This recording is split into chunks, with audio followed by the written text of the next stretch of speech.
into shape. And we are the fortunate ones who get to share 1 month after another. It's the 9th of 12. Good Lord. I'm joined by my friend and brother and co-host without whom we wouldn't do this. As a matter of fact, I remember I didn't apologize last week. The only time we didn't do this show, Wiebe, Boer, and I, let me welcome you first. Wiebe, how are you today? Good morning. I'm good. Good morning, Femi. How are you doing? Not bad at all. I mean, I just had that epiphany when I was just about saying, the guy without whom this show would not exist. And then suddenly I remember the 1 week we didn't do the show was a special week for you. You couldn't be around. The show could have gone on. Yes. But, there's nothing like the guy who puts in the work, who does all the background stuff, great ideas, great conversations, great interview questions. Wiebe, Boer. Yeah. You should, and then Femi, you take all the glory, so Well done, my brother. Well done. Good to see you again. All right. Likewise. We promised last week we were going to come with a big special superhero. And here we are. Wiebe, please do the honors. All right. So this morning we have a special guest, Ruth Benson-Idahosa. She's the founder and executive director of the Pathfinders Justice Initiative and a former classmate of mine. So Ruth and I have known each other, I think, since we were 10 years old. No need for details, Wiebe. Please.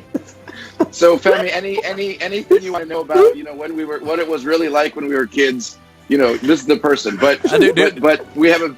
The only thing I'm going to say is Ruth, fantastic, for somebody who's known Wiebe, literally all his life. You look so young and fine, and he looks old. Now just thinking of it. Thank you, Femi. Thank you. Okay. Yeah. All right. Okay. Well, I'll apologize to you in private. No problem. Let's jump into it because we have a very, very difficult but important topic to talk about today. So, Ruth, you're a lawyer, an activist, a thought leader, and an expert on modern-day slavery, human trafficking in sub-Saharan Africa. Tell us about your background and what led you to this path to focus on such difficult and painful issue. Well, thanks for having me on, and I think you've already alluded to my age, unfortunately, but I appreciate an opportunity to be here with you. But I grew up, as the eldest daughter of some pretty prominent minister parents, and so like typical Nigerian parents, they gave us two options, right? Either do law or medicine. And that was it. And so my elder brother, said he wanted to be a doctor. I had no idea what being a lawyer was, but I said, well, I'm not doing that. And so I think from my very young childhood, I've always sort of been this outlier in some ways. I've always, felt, I've always looked at the world through a lens of justice. And really, even though I grew up, continued through my life, did the typical journey to practice law. I think one of the things that my parents really mirrored for us was service to humanity, and the idea that a life that's not outpoured for the service of humanity was ultimately wasted. And so, I grew up really seeing my parents do a lot in the community. And so for me, I think, part of what I know I've been called to do is to really create more space for women and girls at the table, right? And so my life is really, about curating that space, ensuring that women have the dignity, are able to have the agency that they should. And so in 2013, I resigned from my partnership at my law firm. And I've been doing this work in Nigeria since. And it's just been, I think, one of the most amazing aspects of my life, because it's really what I love to do. It's really, ensuring that women get to amplify their voices that have been muted in many ways. Well, Ruth, last week we had here the Honorable Commissioner for Health in Lagos State. And that was just a few days after we heard that he was down with COVID-19. Now, you have survived COVID.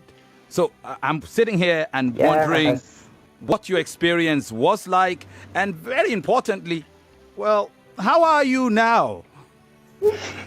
Well, thankfully I'm alive, and but I've been referring to it as malaria on steroids. This was probably the worst experience I've ever gone through, and I'm generally a healthy person, but I really was. It felt like being hit by one of these 18-wheeler Mack trucks, and I was really out for probably about 3 months. I'm trying to recover, from it. And so for me, I think my takeaway from COVID, the gift that it gave me, is really to have more the sense of urgency about my life and the way that I live it, because there were days when I wasn't sure I was going to wake up the next morning. It was that scary. And so I think now I've come to a place of just having more compassion for people in general, in addition to what I was already doing. But I think it's also made me a real advocate for the reality of what COVID looks like and what it does, and really trying to convince people to take it seriously, because your decisions, your choices all affect me. I was a germaphobe before COVID, and so now I'm even more. I'm one of those people that gets on the plane and you see them wiping down everything, spraying everything, and so I think my daughter thinks I'm going to be a bit worse now, but I think I'm really, really grateful to be alive and to continue to do the work that we do, but also to just let people know how serious this is and the need to take it that way. So yeah, thanks Ruth for sharing that. I mean, one of the things that we face, and I think this is very common especially in parts of Lagos, is that there's this feeling like, okay, COVID isn't really real, and if you get it, it's not serious. But right. Someone that's young, healthy, and all that, like you, and you got it, and it was this serious, I think it's very important for people to realize how real this is. So thank you for sharing that. So let's move on to your organization, the Pathfinders Justice Initiative. So I guess it sounds like you started this around 2013, but what is the history and what do you do? Yeah, well, Pathfinder was actually a nickname that my father gave me when I was younger. Yeah, and he would, from when I was 9, he would call me his Pathfinder, and he would say, no matter where he was in the world, I would always track him down. And so I think when I started thinking about a name for the organization, that really just came to mind, because it's not just who my father called me prophetically, but it's also what we're endeavoring to do for these women and girls. It's to really help them find their path out of violence, out of exploitation. And so what we're doing is very quickly just 3 things. First is like influencing the influencers, right? So these are the people who have the power to end trafficking, government, law enforcement, training them, educating, advising them, but holding them accountable, right? Because this is what we pay you to do. As citizens of Nigeria, you work for us, right? And so really, really making those people accountable. The second thing we do is not just speaking truth to power, but speaking truth to the seemingly powerless, right? So these are the community leaders, the community itself, educating them on the realities of sex trafficking, the realities and the implications of violence against women, but ensuring that the interventions that we actually carry out are powered by their voices. And so that's really the awareness raising aspect of what we do. But the third, I think, is what we're probably most known for, which is really providing excellent care and service to survivors of sex trafficking in Nigeria. So let's talk self-trafficking now. I mean human trafficking. Share with us some of the details around this painful situation in Nigeria, and why you consider it such a big problem, because you are focusing on it and fighting it with all your might. Right. It's globally it's a $150 billion industry, right? But the route from West, East, and North Africa to Europe, that smuggling route generates about $150 million annually. In Nigeria, it's a big issue because I think most people tend to think of trafficking as just sex trafficking, but the reality is that forced labor is trafficking. When you see these children on the streets begging, that's trafficking. Child brides is a form of trafficking. Child soldiers, and so we have all of these issues in Nigeria. But according to the statistics within the country itself, there are probably about 1.3 million victims of trafficking. I think that number is grossly underestimated because I don't think certain categories are included. So when you think of what we refer to as house help, right? Those could potentially be situations of trafficking as well. And so we're dealing with this issue. It's in our face every single single day within the country itself. But I think what we're infamously known for is really the trafficking and smuggling of migrants through this unsafe way when they go from Nigeria to Niger to Libya, and then you see them on the boats trying to cross over to the Mediterranean. And so I think what that really shows to me is that these, and what the data shows from our survivors is that these people aren't necessarily leaving because they've given up on Nigeria. They're really leaving because they feel like Nigeria has given up, on them. Wow. Okay. So let's take this a little deeper. So with all of these issues, so how does your organization address it? I mean, I guess you can't, if it's 1 million people and it's such a huge issue, you probably can't cover all of these areas. Right. So how do you address it? And then who are your key partners in doing this? Well, again, I mean, we can't work as a silo. And so in that regard, our specific focus is on sex trafficking. Nigeria is known particularly as a hub of sex trafficking in my home state of Edo State. And so a lot of our focus on ending it and, designing interventions is really focused in that particular area of the country.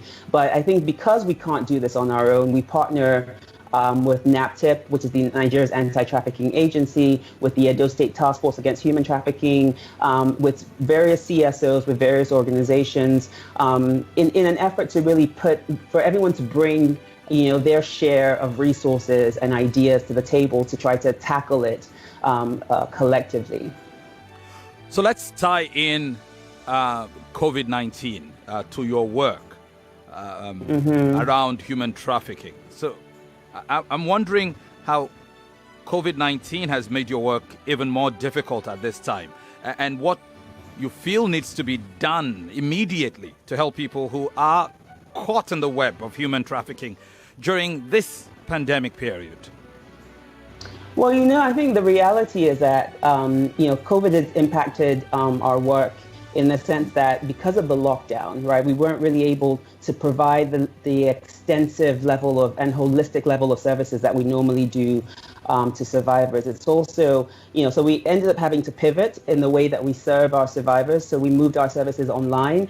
So a lot of connection through WhatsApp and really, doing strategic thinking with our survivors, because many of them had to close their businesses. A lot of donor funding that we had to be readjusted and reallocated towards COVID. And so for me, I think what needs to be done is that Nigeria really needs to restore a sense of hope for people who are on the margins, for the people who work in the informal sector, people who are poor, right? We do have the highest number of we are the poverty capital, right, in the entire world. And a lot of people have lost that sense of hope, because what you saw during the pandemic was that people who, or in the height of the pandemic, we know we're still in it, but people who had the ability, right, who had a cushion, were not as impacted as the everyday person on the street who had no choice but to get out there to feed on a daily basis. And so I think what our survivors are asking Nigeria to do is really value their lives in the same way that they would value, their own lives or their children's lives, and just give them a sense of validation. And that may require some level of economic support just as a start. So just a question then for this particular context. So has the pandemic had an impact on the numbers of people trafficked, or did it maybe stop it for a little while, stop the flow? What impact has it actually had on the whole sort of industry, I guess, as you right yeah I think what we've seen is a lot of in various aspects, a lot of more local trafficking, right? So okay. we didn't, there's women who are either being forced into trafficking or voluntarily prostituting themselves on the street because of the desperation of not having the economic resources, right? But the trafficking has also moved online now, and so you see a lot more communication, live streaming sorts of services, and but I think for the thing that we're hearing the most on the ground is that people are certainly planning to leave Nigeria now. I mean, people were already leaving, but the European Union had really done a good job in really stemming the flow of migrants from Nigeria.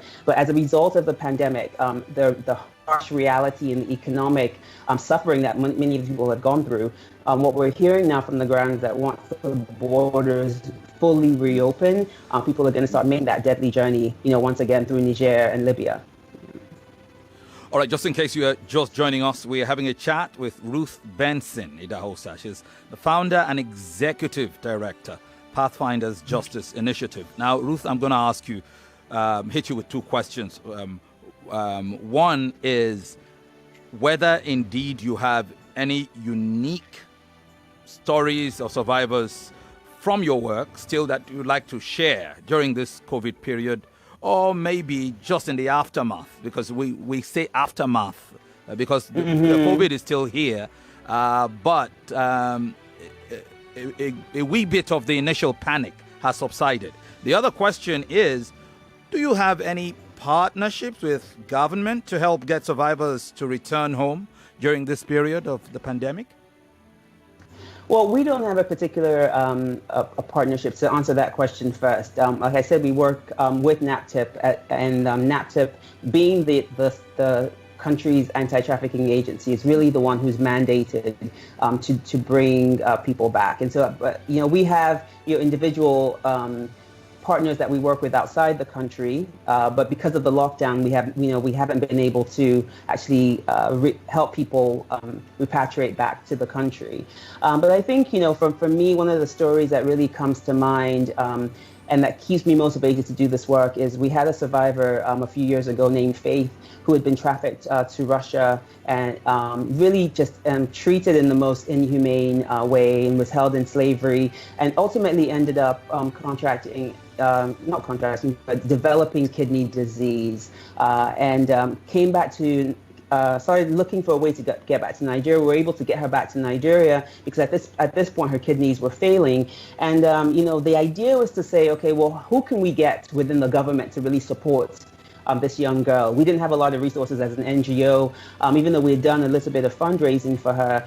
But she was, in her early 20s at that point in time. I went to the Ministry of Women's Affairs. I went to, to various government agencies, and nobody was able to provide that support. And so for me, I think what that revealed was the gaps within the system, and because people are coming back to the exact same conditions that rendered them vulnerable in the first place. And so for a year and a half, my organization provided support for this young lady, but ultimately at one point, she ended up passing away. And it was such a failure, I think, of government and failure of the country as a whole. And it's something that really stays in my mind to keep me motivated to continue to do this work. But the truth of the matter is that in addition to stories like that, we also have, young women who have returned, repatriated back to Nigeria and have really, really put one foot in front of the other, because the reality is that people just need an opportunity. And so if we can collectively provide that to them, you can see people really, really,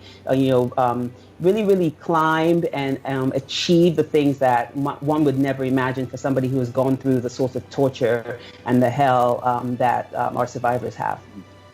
So Ruth, walk us through the process. So like the Faith in Russia, how did you find her? How did she find you? How did she get to Russia to begin with? What's the journey? And then how does it start once you hear from them? Then how do you guys work to bring them back? That's a lot of paperwork and complexity behind it. Yeah, it's a lot of moving pieces. They're generally, the young women are recruited from Nigeria. Sometimes they're deceived and told that they're going to be nannies. A lot of what we're seeing happening in the Middle East, particularly now. And so this was a few years ago, before Libya became the gateway into Europe. And so Faith was actually flown. And I think one of the gaps that we see is that there's government complicity, because you see fake passports being created. You see fake visas for school and things like that. So she was under the impression that she was actually going to continue her education in Russia, and she had a young child already in Nigeria who she could not afford to buy malaria tablets for. And so when she was recruited by a trafficker and somebody said, hey, we'll give you this, we'll give you that. So she jumped, to the opportunity to be able on the opportunity to be able to do that, she got to Russia. She was held in slavery for 3 or 4 years.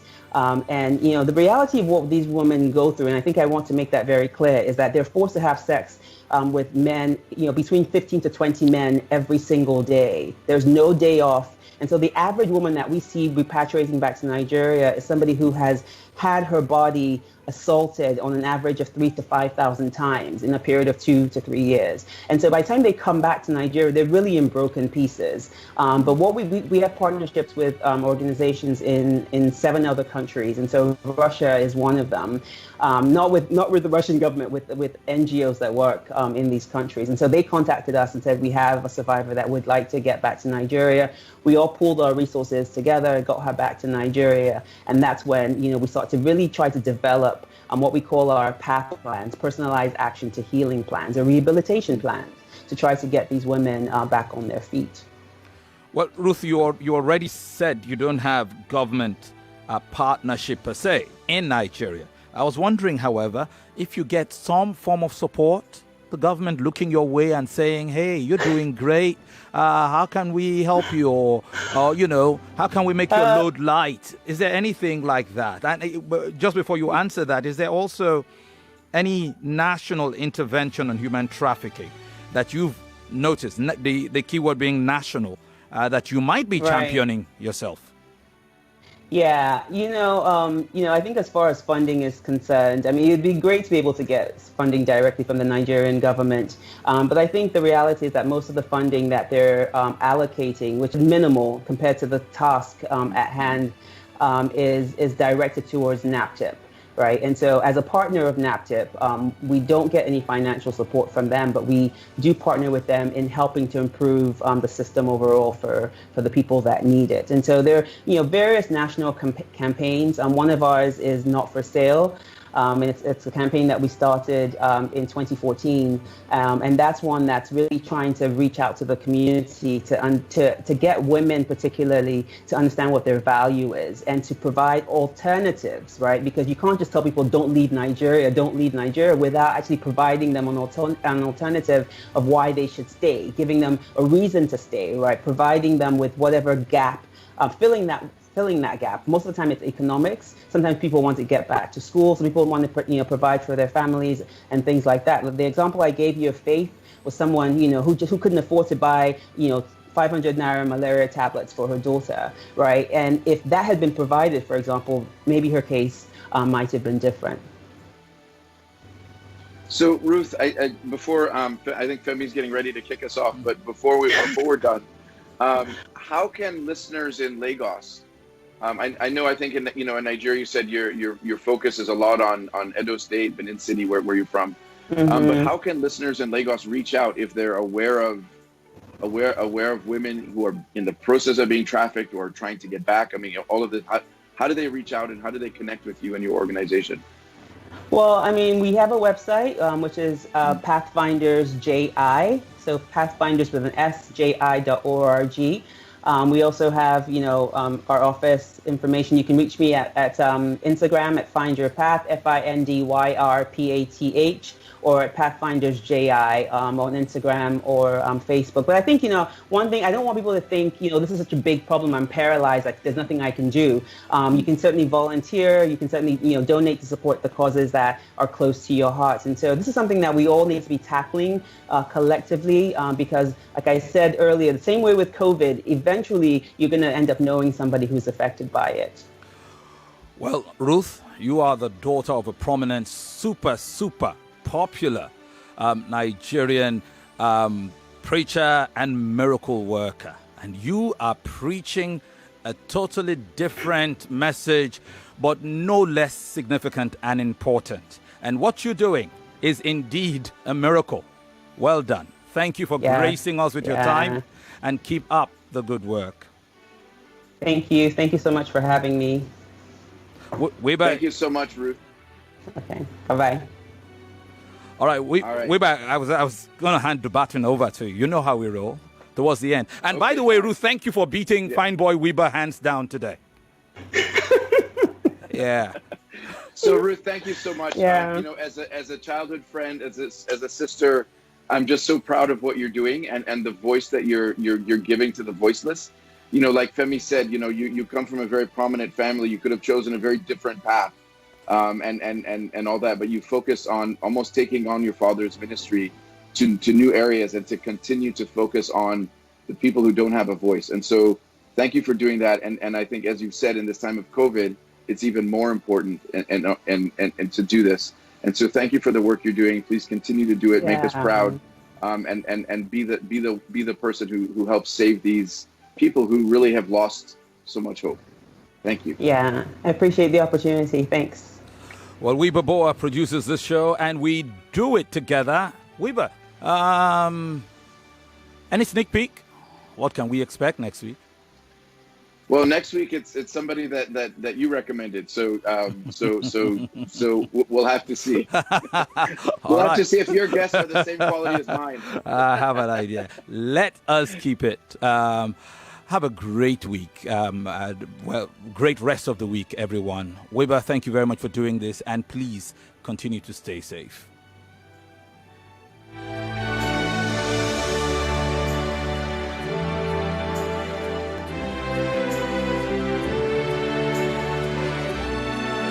.3 Nigeria Info. Let's talk.